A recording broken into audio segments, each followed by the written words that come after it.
gets that count? The president got $84 from a timber company that he owns, and he's counted as a small business. Dick Cheney's counted as a small business. That's how they do things. That's just not right. I own a timber company? That's news to me.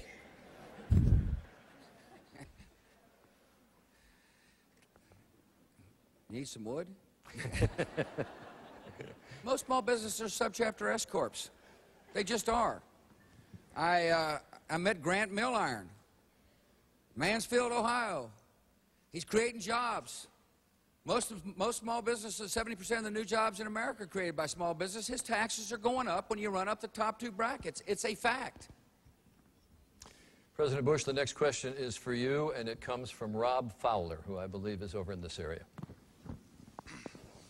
President Bush, 45 days after, 45 days after 9/11, Congress passed the Patriot Act, which takes away checks on law enforcement and weakens American citizens' rights and freedoms, especially Fourth Amendment rights.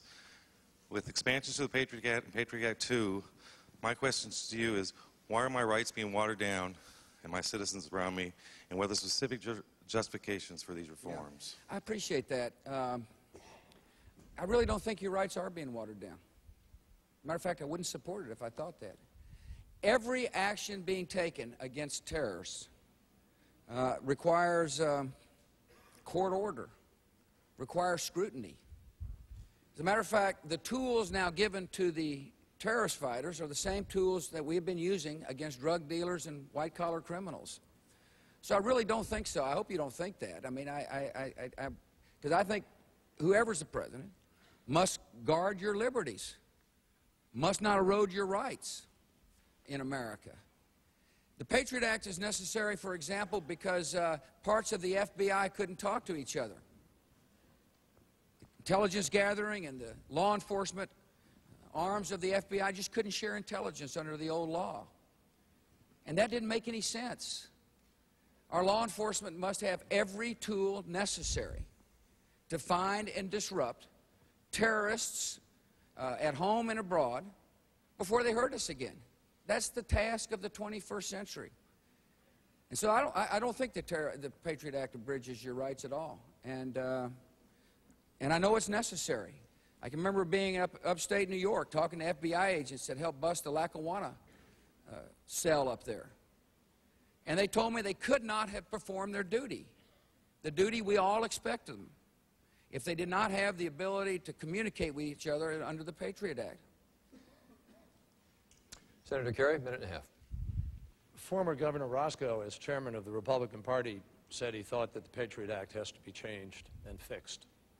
Congressman Jim Sensenbrenner, he's the chairman of the House Judiciary Committee, has said over his dead body before it gets renewed without being thoroughly rechecked. Whole bunch of folks in America concerned about the way the Patriot Act has been applied. In fact, the Inspector General of the Justice Department found that John Ashcroft had twice applied it in ways that were inappropriate. People's rights have been abused. I met a man who spent 8 months in prison, wasn't even allowed to call his lawyer, wasn't allowed to get out. Finally, Senator Dick Durbin of Illinois intervened and was able to get him out. This is in our country, folks, the United States of America. They've got sneak and peek searches that are allowed. They've got people allowed to go into churches now and political meetings without any showing of potential criminal activity or otherwise. Now, I voted for the Patriot Act. 99 United States senators voted for it. And the president's been very busy running around the country using what I just described to you as a reason to say, I'm wishy-washy, that I'm a flip-flopper. Now, that's not a flip-flop. I believe in the Patriot Act. We need the things in it that coordinate the FBI and the CIA. We need to be stronger on terrorism. But you know what we also need to do as Americans is never let the terrorists change the Constitution of the United States in a way that disadvantages our rights. Senator Kerry, the next question is for you, and it comes from Elizabeth Long.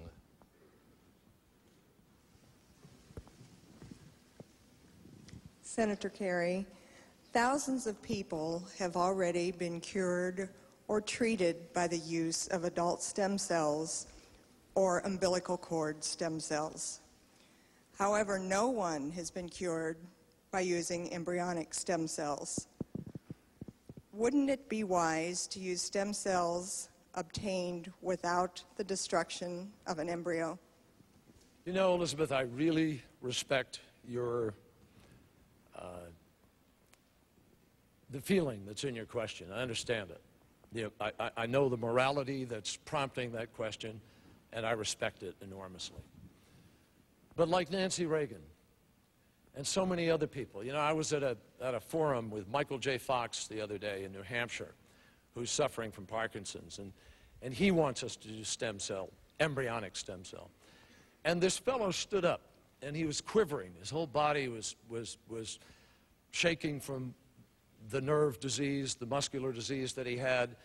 And he said to me and to the whole hall, he said, you know, don't take away my hope, because my hope is what keeps me going. Chris Reeve is a friend of mine. Chris Reeve exercises every single day to keep those muscles alive for the day when he believes he can walk again, and I want him to walk again. I think we can save lives.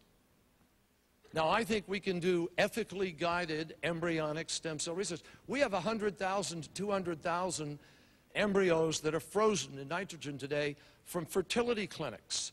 These weren't taken from abortion or something like that. They're from a fertility clinic. And they're either going to be destroyed or left frozen. And I believe if we have the option, which scientists tell us we do, of curing Parkinson's, curing diabetes, curing you know, some kind of you know, paraplegic or quadriplegic or you know, a spinal cord injury, anything. That's the nature of the human spirit. I think it is respecting life to reach for that cure. I think it is respecting life to do it in an ethical way. And the president's chosen a policy that makes it impossible for our scientists to do that. I want the future, and I think we have to grab it. Mr. President, minute and a half. Embryonic stem cell research requires the destruction of life to create a stem cell. I'm the first president ever to allow funding, federal funding, for embryonic stem cell research. I did so because I too hope that we'll discover cures from the stem cells, from the research derived. But I think we got to be very careful in balancing the ethics and the science. And so I made the decision we wouldn't spend any more money beyond the 70 lines, 22 of which are now in action. Because science is important, but so's ethics. So's balancing life. To destroy life, to save life is it's one of the real ethical dilemmas that we face. There's going to be hundreds of experiments off the 22 lines that now exist, that are active. And hopefully we find a cure. But as well, we need to continue to pursue adult stem cell research. I helped double the NIH budget to $28 billion a year to find cures. And the approach I took is one that I think is a balanced and necessary approach to balance science and the concerns for life. Senator, 30 seconds, let's extend. Well, you talk about walking a waffle line. He says he's allowed it, which means he's going to allow the destruction of life up to a certain amount, and then he isn't going to allow it. Now, I don't know how you draw that line, but let me tell you point blank, the lines of stem cells that he's made available, every scientist in the country will tell you, not adequate, because they're contaminated by mouse cells, and because there aren't 60 or 70, there are only about 11 to 20 now, and there aren't enough to be able to do the research because they're contaminated. We've got to open up the possibilities of this research, and when I am president, I'm going to do it, Senator, because we have to. Mr. President. Let me make sure you understand my decision. Those stem cell lines already existed. The embryo had already been destroyed prior to my decision. I had to make the decision, do we destroy more life? Do we continue to destroy life? I made the decision to balance science and ethics.